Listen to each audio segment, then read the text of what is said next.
Bienvenue à tous dans cette vidéo, toujours pour le premier cycle de cours de cette première année. Alors aujourd'hui, comme nous l'avions déjà fait avec l'explication de texte de la dialectique du maître et de l'esclave, il s'agit ici d'un extra. Par là, on entend que ça n'est pas dans la continuité du cycle de cours dont on vous précise toujours l'ordre. Donc ici, pourquoi est-ce que j'ai souhaité revenir là-dessus? C'est parce que je vais vous lire et commenter rapidement, pour ne pas non plus être trop long, un écrit qui traite de la question de l'épistémologie historique. Donc ça peut par moments être peut-être assez technique, mais comme c'est un sujet qui intéresse beaucoup de nos membres, le sujet je vous le lis, mais il va vous paraître peut-être un peu flou, mais pareil, l'objectif ici, dans ces quelques pages, c'est d'essayer d'y répondre et de l'éclaircir. C'était « La science est davantage que des théories plus ou moins formalisées, elle est une pratique qui exige une discipline du corps et de l'esprit, et cette pratique se constitue dans le temps long à travers des conditions multiples et spécifiques. » D'emblée, qu'est-ce que ça signifie? Quel va être l'enjeu pour nous ici? Et en quoi est-ce que ça peut nous intéresser? L'épistémologie, je le rappelle, c'est ce qui étudie les sciences, les théories de la connaissance, leurs changements, leurs modifications. Donc l'épistémologie va aussi s'intéresser par exemple à, pourquoi pas, ce qui ne change pas dans ce qui change. Qu'est-ce que ça veut dire par là? C'est-à-dire que le domaine des sciences est un domaine où les théories sans cesse, les paradigmes ne cessent de changer, se modifier. Mais alors, qu'est-ce qui ne change pas dans la méthode, dans la structure, etc. C'est tous ces questionnements-là qu'on va être amené à se poser. Alors, j'entame cette lecture brièvement commentée.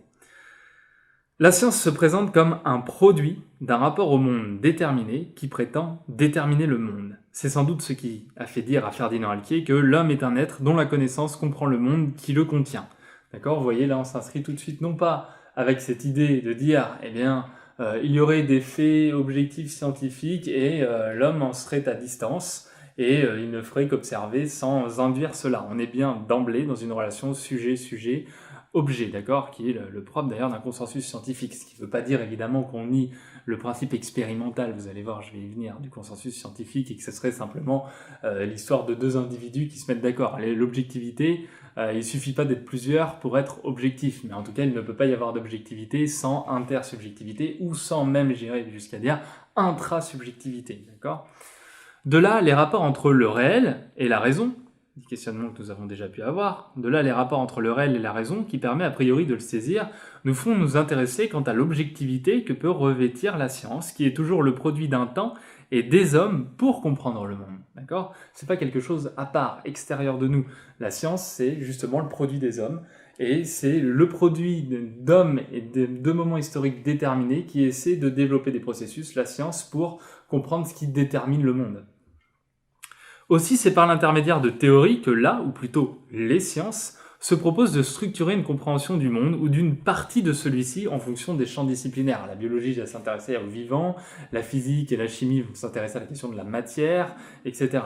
À partir d'une mise en forme paradigmatique qui permet la représentation des théories. C'est-à-dire qu'on va proposer un paradigme cohérent, qui semble par exemple, prenons quelque chose de très simple, enfin de très simple pour que vous puissiez comprendre, dans le détail ça ne l'est pas, mais le paradigme de l'univers en expansion. Bon bah c'est un paradigme qu'on essaie de codifier, d'expliquer, etc.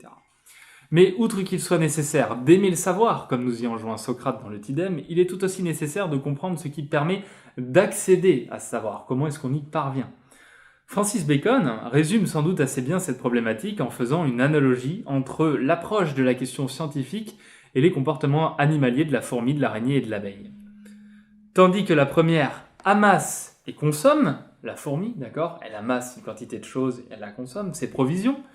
La deuxième, l'araignée, ourdit d'étoiles, nous dit-il, dont la matière est extraite de sa propre substance. En fait, d'un côté, nous avons la fourmi qui accumule des faits de point de vue empirique et n'essaie pas d'en faire un système. De l'autre, il nous dit, il y a l'araignée qui tire de sa propre substance, c'est-à-dire finalement de ce qu'on va appeler l'entendement, les concepts, uniquement de la théorie, d'accord.